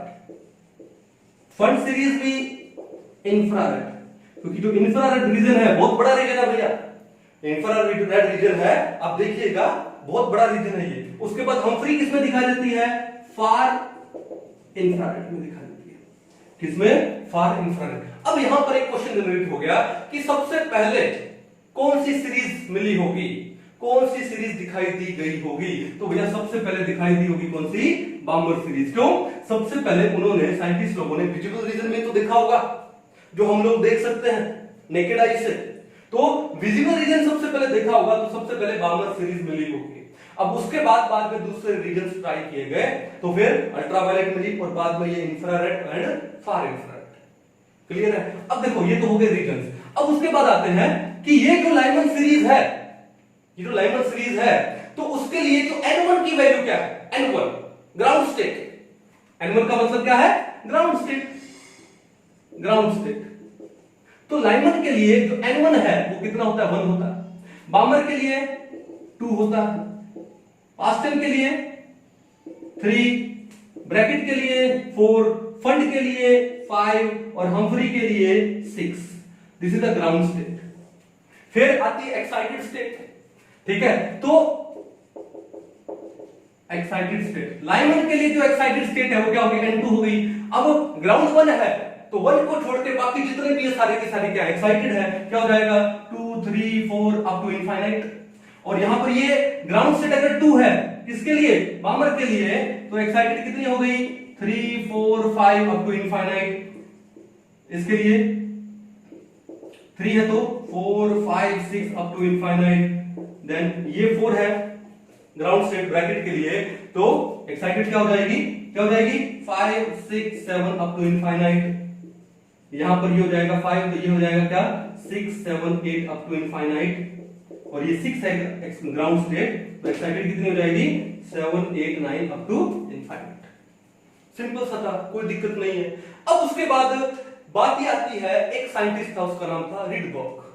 तो रिडबर्ग ने एक रिलेशन दिया किसके बीच में, वेवलेंथ के बीच में और किसके बीच में, और क्या बोलूं मैं, इन ग्राउंड स्टेट और एक्साइटेड स्टेट के बीच में, कि भैया कौन सी जो आपकी वो स्पेक्ट्रल लाइंस है कौन से रीजन में आती है, उसकी ग्राउंड स्टेट क्या है, एक्साइटेड स्टेट क्या है, उनमें और उसकी वेवलेंथ में एक रिलेशन दिया। अगर वेवलेंथ पता लग जाएगा तो फ्रीक्वेंसी तो वैसे निकाल लेंगे। तो न्यू क्या होता है C अपॉन लैम्डा, लैम्डा पता लग गया तो न्यू तो वैसे निकालेंगे क्योंकि C हम जानते हैं 3 × 10⁸ मीटर पर second. This is the velocity of light. Clear है, पक्का। तो इसको एक बार मिटा देते हैं, रिडबर्ग फॉर्मूला पढ़ते हैं बाद में कैसे क्या है, ठीक है। चलिए, आई होप आपने ये सब पहले अच्छे से पढ़ा होगा, अच्छे से अब आपका रिवाइज हो रहा होगा, ठीक है। तो पढ़ते हैं रिडबर्ग फॉर्मूला, क्योंकि क्वेश्चन आते हैं उसके ऊपर कई बार। चलिए, तो रिडबर्ग फॉर्मूला डेरिवेशन बड़ा मस्त है इसका, लेकिन मैंने क्या बोला, क्रैश कोर्स है, टाइम की थोड़ी सी लिमिटेशन है। तो रिडबर्ग फॉर्मूला क्या है, तो ये बोलता है क्या, न्यू बार क्या है, न्यू बार किसके इक्वल होता है 1 अपॉन लैम्डा, 1 अपॉन लैम्डा किसके इक्वल आएगा, ये आएगा क्या आपके z स्क्वायर इनटू में r, या r z स्क्वायर इनटू में आ जाएगा क्या 1 upon n1 square minus 1 upon n2 square. Simple. n1 क्या है, ग्राउंड स्टेट, n2 क्या है, एक्साइटेड स्टेट, ठीक है। z क्या है, एटॉमिक नंबर। अगर आपको हाइड्रोजन दे दिया जाए z का वैल्यू 1 हो जाएगा, He+ दे दिया जाए z का वैल्यू 2, Li2 प्लस z का वैल्यू 3, Be3 प्लस z का वैल्यू 4। और r क्या है, रिडबर्ग कांस्टेंट, वेयर r क्या होता है, रिडबर्ग कांस्टेंट होता है, ठीक है। इस r की वैल्यू कितनी होती है 109678 centimetre inverse, 9678 centimetre inverse. Unit कैसे आए, देखो n की तो कोई यूनिट है नहीं, नंबर है, तो इसको तो हटा दो। z क्या है, ये भी एटॉमिक नंबर है, इसको भी हटा दो। तो फिर r है किसके इक्वल है 1 अपॉन लैम्डा, लैम्डा किस में ले ले, सेंटीमीटर, तो 1 अपॉन सेंटीमीटर लिखूं या सेंटीमीटर इनवर्स लिखूं, एक ही बात है। अब 109678 पर सेंटीमीटर, या कई बार क्या होता है, इसको हम लोग अपनी कैलकुलेशन को इजी करने के लिए 109700 सेंटीमीटर इनवर्स भी ले लेते हैं। अगर एग्जाम में क्वेश्चन आया तो r का वैल्यू आपको दिया जाएगा, और अगर बाय द वे 0.01% ये वैल्यू नहीं दिया गया तो आप क्या पुट कर लोगे 109700 पुट कर लोगे, अप्रोक्सीमेट देख लोगे कौन सा वैल्यू आ रहा है और कौन से ऑप्शन से मैच हो रहा है। सिंपल। क्लियर है। तो यहां पर हमारे पास रिलेशन आ गया किसके बीच में, लैम्डा के बीच में और इन ग्राउंड स्टेट और एक्साइटेड स्टेट के बीच में। अब यहां से आप बहुत सारे क्वेश्चन सोल्व कर सकते हो, ठीक है। एक बार इसको उतारिए, कुछ एक क्वेश्चन सोल्व करते हैं, फिर देखते हैं क्या होता है। अब देखो एक क्वेश्चन है हमारे सामने, क्या, what is the ratio of maximum lambda यानी maximum wavelength of Lyman and Balmer series. Simple सा क्वेश्चन है, लेकिन बात यह है इसको समझने से पहले हमको समझना पड़ेगा कि मैक्सिमम लैम्डा कब होता है, वेवलेंथ मैक्सिमम कब होती है, ठीक है। तो पहले इसको समझते हैं और उसके बाद ही क्वेश्चन करते हैं। तो देखो बात यह है, अब हमको मान लो लाइमन सीरीज दिया हुआ है, क्या दिया हुआ है, लाइमन सीरीज। तो लाइमन सीरीज के लिए हमको एक बात मालूम है कि जो n1 है ग्राउंड स्टेट कितनी है 1 है, और जो एक्साइटेड स्टेट है n2 वो 2 3 4 अप टू इनफाइनाइट कितनी भी हो सकती है, अप टू इनफाइनाइट कितनी भी हो सकती है। तो एक काम करते हैं, एक कंडीशन हम लोग लेते हैं जहां पर हम n1 तो 1 ही लेना पड़ेगा, एक कंडीशन जहां पे n2 में ले लो 2 और एक कंडीशन जहां पे n2 में ले लो क्या, इनफाइनाइट। ठीक है, तो पहली कंडीशन में लाइमन सीरीज में n1 लिया 1 और n2 मैंने क्या ले लिया, 2 ले लिया। क्लियर है? ओके, अब n2 2 लेने का मतलब क्या हुआ कि 1 के बाद मान लो ये 1 है तो उसके बाद ही तो 2 आएगा, तो इस 1 से ये कौन सी हुई, 1 की फर्स्ट लाइन हुई। अगर n1 1 है, n2 2 लिया है, उसका जस्ट नेक्स्ट लिया है, इसका मतलब क्या लिया है, फर्स्ट लाइन लिया है। क्या लिया हम लोगों ने, first line, FIRST, first line. First line किसका, ऑफ लाइमन सीरीज। और अगर मैं n2 ले लूं इनफाइनाइट, तो भैया इनफाइनाइट तो क्या आएगा, लास्ट में आएगा, तो वो कौन सा हो जाएगा, लास्ट लाइन हो जाएगा। मैं लाइमन सीरीज ले रहा हूं तो last line of Lyman series, simple. तो पहले तो मैं ले लेता हूं फर्स्ट लाइन। तो फर्स्ट लाइन का मतलब क्या होता है, n1 जो भी वैल्यू है, अगर n1 1 है तो उसके जस्ट नेक्स्ट वाली, तो n2 क्या हो जाएगा, 2। मान लो बामर में n1 2 है तो बामर की फर्स्ट लाइन कौन सी हो जाएगी, 3 हो जाएगी।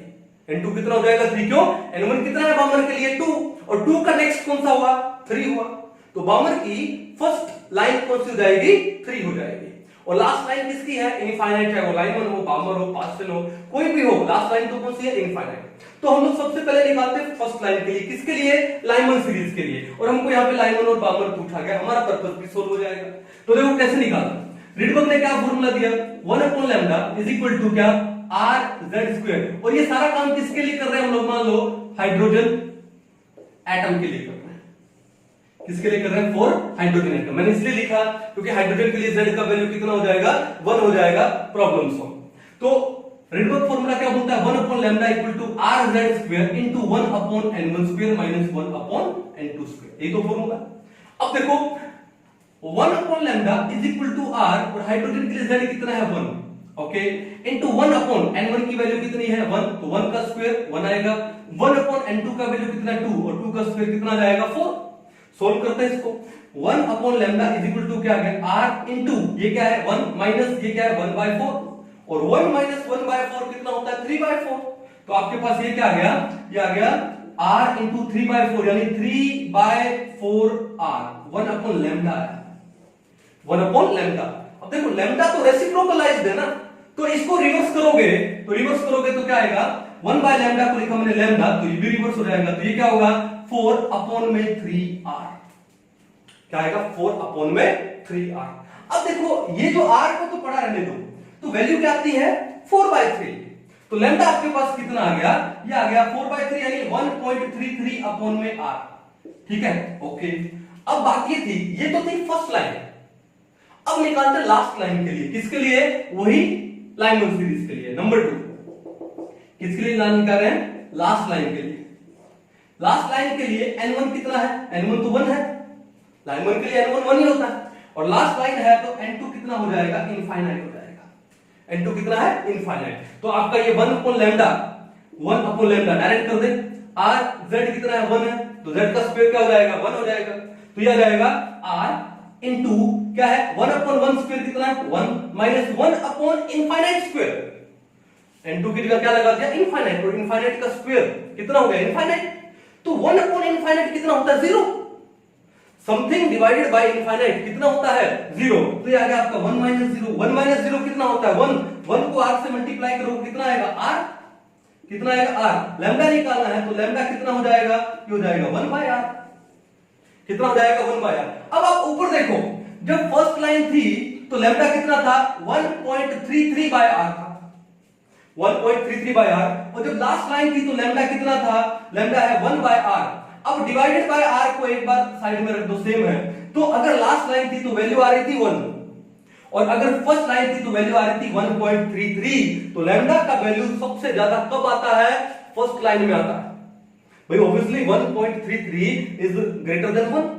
तो अगर आपको बोले यहां पर क्वेश्चन में क्या, मैक्सिमम लैम्डा, मैक्सिमम लैम्डा का मतलब आप समझ आइए कौन सा है, फर्स्ट लाइन है।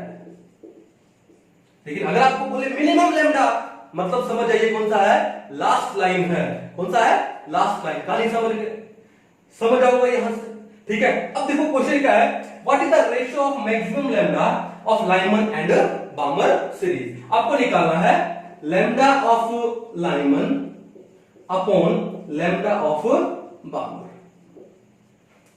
ठीक है, लाइमन और बामर सीरीज के जो मैक्सिमम लैम्डा में रेशियो निकालना है। अब देखो हम जो रीडबर्ग फॉर्मूला से क्या निकालते हैं, 1 अपॉन लैम्डा निकालते हैं, और यहां पे हमने क्या कर दिया, उल्टा कर दिया। तो क्या मैं इसको एक बार 1 लैम्डा लाइमन अपॉन लैम्डा बामर को क्या मैं ऐसा लिख सकता हूं, 1 upon lambda बामर upon 1 upon lambda Lyman लिख सकता हूं। क्यों? जब इसको सोल्व करेंगे तो ये डिवाइडेड में 1 अपॉन लैम्डा लाइमन है, ये ऊपर मल्टीप्लाई में चला जाएगा, तो ये क्या बन जाएगा, लैम्डा लाइमन अपॉन लैम्डा बामर, ये बन जाएगा, कोई इशू नहीं। अब देखो इसको सोल्व करते हैं, पहले कौन सा आ गया, बामर का, क्योंकि फॉर्मूला था 1 अपॉन लैम्डा, तो आ गया अपन 1 अपॉन लैम्डा, किसके लिए, बामर के लिए। अब ठीक है, और कौन सा लेना अपने को, ये हाइड्रोजन लाइक एटम के लिए ले लेते हैं। ठीक है, z कितना मान लेते हैं, 1 मान लेते हैं। ठीक है, okay, z square cancel out हो जाएगा, वैसे भी कोई इशू नहीं है, तो क्या हो जाएगा 1 अपॉन लैम्डा कितना हो गया, r z square, okay, into में क्या है 1 upon n1 square minus 1 upon n2 square, यही तो है। अब देखो बामर के लिए n1 कितना है, लाइमन बामर के लिए n1 है 2, बामर के लिए n1 कितना है 2, तो ये हो गया 1 अपॉन 2 का स्क्वायर, और मैक्सिमम लैम्डा का मतलब क्या है, फर्स्ट लाइन। अब ये n1 अगर 2 है तो फर्स्ट लाइन कौन सा हुआ, 3, तो ये क्या हो गया 3, क्लियर है। अब 1 अपॉन 2 का स्क्वायर कितना होता है 4, और 3 का स्क्वायर कितना होता है 9, तो ये आपके पास क्या आ गया, ये आपके पास आ गया 1 upon 4 minus 1 upon 9, 1 upon 4 minus 1 upon 9, clear है। अब इसको सोल्व करो, एलसीएम कितना आ जाएगा 36 एलसीएम आएगा, तो ऊपर यहां पे क्या आएगा 9 और इधर क्या आएगा 4, 9 माइनस 4 कितना होता है 5, तो ये आएगा आपके पास 5 अपॉन 36, तो मैं क्या डायरेक्ट लिख दूं, ये क्या जाएगा इनटू 5 अपॉन में 36, चलो हो गया सोल्व। अब आते हैं 1 अपॉन लैम्डा लाइमन। अब लाइमन सीरीज के लिए n1 कितना है 1 है, और n2 मैक्सिमम लैम्डा का मतलब फर्स्ट लाइन, n2 कितना हुआ 2, तो हमने ये निकाला कितना निकाला था, ये फर्स्ट लाइन के लिए 1 अपॉन लैम्डा कितना आया था 3r/4, और अगर z भी लगा दो z स्क्वायर, तो ये कितना जाएगा आपके पास rz स्क्वायर इनटू 3/4, क्लियर है। अब देखो ध्यान से, rz स्क्वायर से rz स्क्वायर कैंसिल आउट हो गया। अब ये 3/4 है, ऊपर जाके आ जाएगा 4/3, तो आपके पास आएगा 5 अपॉन 36 इंटू 4/3, 4 1 जा 4 9 जा कितना आया 5 अपॉन में 27, means lambda Lyman upon lambda Balmer कितना आ गया 5 अपॉन 27 आ गया। तो what is the ratio of maximum lambda of Lyman and Balmer series, ratio क्या आएगा 5:27। कहानी समझ गए, ऐसे क्वेश्चन आ सकते हैं, आपको ध्यान रखना है मैक्सिमम लैम्डा का मतलब हुआ फर्स्ट लाइन, और मिनिमम लैम्डा का मतलब क्या हुआ लास्ट लाइन। अब फर्स्ट लाइन कैसे निकालोगे, अगर n1 1 है तो उसकी जस्ट लाइन दूसरी लाइन वो क्या हो जाएगी फर्स्ट, तो n2 कितना हो जाएगा 2 हो जाएगा। अगर n1 5 है तो उसकी फर्स्ट लाइन यानी n2 कितना हो जाएगा 6 हो जाएगा, एंड सो ऑन, और लास्ट लाइन क्या हो जाएगी हमेशा इनफाइनाइट हो जाएगी। तो आप इस टाइप के न्यूमेरिकल भी सोल्व कर सकते हो, कोई इशू नहीं है, उतार लो आगे बढ़ो, ठीक है, क्लियर है। अब देखो आगे एक टाइप का क्वेश्चन और भी आता है इसमें, और वो क्वेश्चन क्या है, नंबर ऑफ स्पेक्ट्रल लाइंस पूछता है, बड़ा इंपॉर्टेंट है ये भी, कई बार देखा है एग्जाम में आया हुआ है। और इस क्वेश्चन में थोड़ा सा वो क्या कर देते हैं, लैंग्वेज को घुमा देते हैं, ट्रिकी टाइप का क्वेश्चन डाल देता है। तो वो ट्रिकी क्वेश्चन कैसे करना है वो हम लोग अभी समझने वाले हैं। क्या समझने वाले हैं, नंबर ऑफ स्पेक्ट्रल लाइंस, ठीक है। अब देखो ध्यान से कि अगर एक इलेक्ट्रॉन एक हायर एनर्जी लेवल से एक लोअर एनर्जी लेवल पे क्या करता है, रिटर्न आता है, या एक लोअर से हायर में जंप करता है, तो total number of spectral lines कितनी बनेगी, ठीक है। तो ध्यान से कैसे याद रखते हैं, तो भैया दो टाइप के यहां पर चीजें हैं। पहला टाइप क्या है, पहला ये है इफ रीजन, आपको रीजन नहीं दिया गया कि अल्ट्रावायलेट रीजन है, विजिबल रीजन है, इंफ्रारेड रीजन, आपको रीजन मेंशन ही ना करें, या फिर आपको सीरीज लाइमन सीरीज बामर सीरीज ये मेंशन ना करें। इफ रीजन और सीरीज इज नॉट मेंशन्ड, बड़ा इंपॉर्टेंट है ये, अगर ये मेंशन नहीं किया जाए आपको रीजन नहीं बोला, सीरीज नहीं बोला, ये मेंशन नहीं किया गया। जैसे मान लो एक क्वेश्चन हो जाए, यहां पे क्वेश्चन क्या है कि in hydrogen spectrum, in hydrogen spectrum if an electron jumps from, या जंप की जगह लिख दो returns from, electron returns from 7th orbit to 2nd orbit, then total number of spectral lines formed are। अगर ऐसा क्वेश्चन हो कि hydrogen spectrum दिया है, ठीक है, और वहां पर एक इलेक्ट्रॉन है 7th ऑर्बिट से मान लो 2nd ऑर्बिट में रिटर्न कर रहा है, तो total number of spectral lines क्या है। अब यहां पर एक चीज नोटिस करो, आपको इस पूरे क्वेश्चन में कहीं पर भी बोला नहीं गया है कि कौन सी सीरीज है, कहीं नहीं बोला गया कि कौन सा रीजन है। अगर इस टाइप का क्वेश्चन आता है और total number of spectral lines निकालनी होती है, तो फॉर्मूला क्या है, total number of spectral lines. Formula क्या है, वो फॉर्मूला क्या है, क्या लिखोगे, n2 माइनस में n1 इंटू n2 माइनस में n1 प्लस 1 डिवाइडेड बाय में 2। क्या फॉर्मूला है, n2 माइनस में n1 into n2 minus n1 plus 1 divided by 2। ठीक है, n1 जानते हो ग्राउंड स्टेट, n2 जानते हो एक्साइटेड स्टेट। अब ये क्वेश्चन के लिए क्या होगा, इसका सॉल्यूशन करते हैं। तो total number of spectral lines कैसे आएगी, n2 कितना होगा भैया, 7 हो गया, n2 कितना है 7, और n1 कितना दिया उन्होंने, 2 दिया है, तो क्या हो जाएगा 7 minus 2 into 7 minus 2 plus 1 divided by 2। 7 minus 2 कितना होता है 5, कितना होता है 5। अब 7 माइनस 2 5 प्लस 1 6 डिवाइडेड बाय 2, ये कितना होगा 3। टोटल कितने आएगी 15 स्पेक्ट्रल लाइंस आएंगी। कितने आएंगी 15 spectral lines. So if region and series name is not mentioned, then formula to find total number of spectral lines is n2 minus n1 into n2 minus n1 plus 1 divided by 2। Clear है, कोई issue नहीं है। लेकिन मान लो अगर आपको series दे दे, अगर आपको क्या दे दे, सीरीज दे दे। देखो नंबर 2 क्या है, इफ ईदर रीजन, दोनों में से एक दे दे, रीजन और सीरीज और बोथ, या तो रीजन दे दे या सीरीज दे दे या दोनों दे दे, दे आर मेंशन्ड, देन तो क्या काम करे, तो total number of spectral lines निकालने का फॉर्मूला क्या है, total number of spectral lines निकालने का फॉर्मूला क्या है, n2 माइनस में n1, दैट्स इट। क्या फॉर्मूला है, n2 माइनस में n1, दैट्स इट। कैसे, इसी क्वेश्चन को मॉडिफाई कर देते हैं। क्या मॉडिफाई कर देते हैं, in hydrogen atom if an electron returns from 7th orbit to 1st orbit, then total number of spectral lines, total number of ultraviolet lines formed are. Question को मॉडिफाई कर दिया। अब देखो यहां पे अल्ट्रावायलेट बोल दिया उसने, और अल्ट्रावायलेट किस रीजन में आता है बताइए, लाइमन में आता है। किस में आता है, लाइमन। अब देखो यहां पे क्वेश्चन की लैंग्वेज को बड़ा अच्छे से समझना है, कैसे सॉल्यूशन देखो कैसे करेंगे। ठीक है, अब ये तो आपको पता है कि n2 का वैल्यू कितना हो गया, 7 हो गया, नो डाउट। लेकिन अब n2 आपको यहां तो बोला है कितना, n1 यहां पे तो कितना बोला है 2, n1 कितना बोला है 2, लेकिन आपसे टोटल नंबर ऑफ क्या पूछा है, अल्ट्रावायलेट लाइन पूछी है। क्या पूछी है, अल्ट्रावायलेट। तो एक चीज देखो यहां पे ध्यान से, ये पहली लाइन हुई 1 2 3 4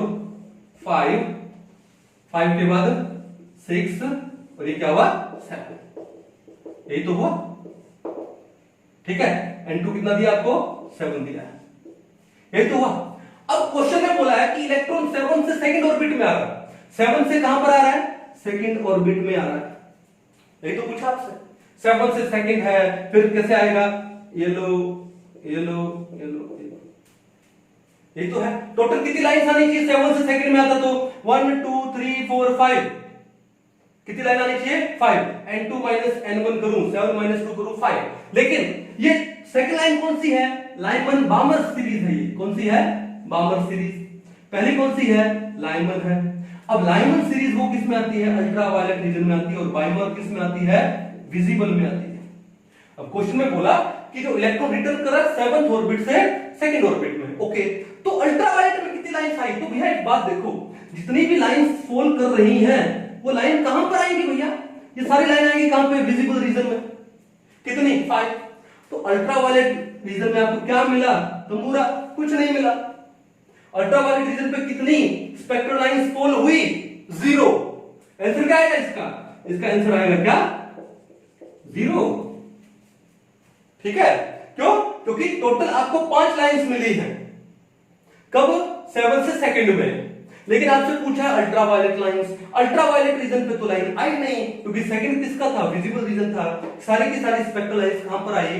विजिबल रीजन पे आई। अल्ट्रावायलेट पे कोई नहीं आई, तो आंसर क्या आ गया? 0। कहानी समझ आई? तो इस टाइप से क्वेश्चन पूछेगा आपसे, थोड़ा सा लैंग्वेज ट्विस्ट कर देगा। कर लोगे? अच्छे से ध्यान से आपको क्वेश्चन सोल्व करना है, पक्का? तो एक इस टाइप के भी क्वेश्चन आपके पास वहां पे आता है। अब उसके बाद क्या रहेगा इसमेन? सिंपल सिंपल क्या? ऑफ प्रिंसिपल। आई थिंक मुझे बताने की जरूरत नहीं है, ठीक है, क्योंकि आपने शायद क्लास 9 या 10 में भी पढ़ा होगा। फिर हर्ट्ज रूल आता है फॉर मैक्सिमम मल्टीप्लिसिटी, ये भी आपने अच्छे से पढ़ा होगा। फिर एक आता है कौन सा? Pauli exclusion principle. No 2 electrons in an atom can have the same set of all the 4 quantum numbers. मैं दूसरे लैंग्वेज में बोलूं कि भैया एक ऑर्बिटल में मैक्सिमम 2 इलेक्ट्रॉन आ सकते हैं, बट विद अपोजिट स्पिन। अब स्पिन अपोजिट हो गया तो इसका मतलब क्या हो गया कि क्वांटम नंबर डिफरेंट हो गया, ठीक है। तो पॉली एक्सक्लूजन प्रिंसिपल के ऊपर क्वेश्चन आ सकता है, ठीक है, और प्रीवियस ईयर में आया भी है। ओके, अब बिगिनिंग में हम लोगों ने वो नहीं पढ़ा क्या सर? सबसे पहले थॉमसन मॉडल आया, थॉमसन के बाद रदरफोर्ड ने एक्सपेरिमेंट किया, alpha scattering experiment, Rutherford model आया, और रदरफोर्ड मॉडल के बाद नील्स बोर का मॉडल आया। तो बेसिक है, एग्जाम में क्वेश्चन बेसिकली कहां से पूछता है? Quantum number. पहला क्वांटम नंबर के बाद किससे आता है? ड्यूअल नेचर से आ जाता है, डी ब्रॉय वेव इक्वेशन से आ जाता है। डी ब्रॉय वेव इक्वेशन के बाद अगर देखें तो किससे? हिजेनबर्ग अनसर्टेनिटी प्रिंसिपल, बड़ा इंपॉर्टेंट है, क्वेश्चन आ सकता है। उसके बाद देखें फोटो इलेक्ट्रिक इफेक्ट के ऊपर क्वेश्चन आ सकता है। फोटो इलेक्ट्रिक इफेक्ट के बाद देखें तो ये हमने जो एप्लीकेशन पढ़े हैं बोर्स के एटॉमिक मॉडल के, रेडियस फाउंड आउट करने का, velocity, energy, frequency, time period, इनके ऊपर क्वेश्चन आ सकता है। फिर स्पेक्ट्रल लाइंस के ऊपर क्वेश्चन आ सकता है। और उसके बाद हमने रिडबर्ग फॉर्मूला पढ़ा है, रिडबर्ग फॉर्मूला के ऊपर क्वेश्चन आ सकता है कि आपसे मैक्सिमम लैम्डा पूछ लिया जाए, मिनिमम लैम्डा पूछ लिया जाए, मैक्सिमम एनर्जी पूछ लिया जाए, मिनिमम एनर्जी पूछ लिया जाए, उस टाइप के क्वेश्चन आ सकते हैं। तो हमने कोशिश की है ब्रीफ में बताने की आपको ये चैप्टर, जो इंपॉर्टेंट पॉइंट्स थे वो, ठीक है। आई होप आपको बड़े अच्छे से समझ आए होंगे, ठीक है। तो आप इसको अच्छे से पढ़िए, क्वेश्चन सोल्व कीजिए, और एग्जाम में 1 से 2 क्वेश्चन आते हैं। बेसिकली एक ही क्वेश्चन आता है, लेकिन कभी कभी 2 क्वेश्चन भी आ जाते हैं। तो वो 1 क्वेश्चन आए या 2 क्वेश्चन आए, वो आपके बिल्कुल कंफर्म होने चाहिए। तो अब मिलते हैं नेक्स्ट चैप्टर में, तब तक के लिए थैंक यू।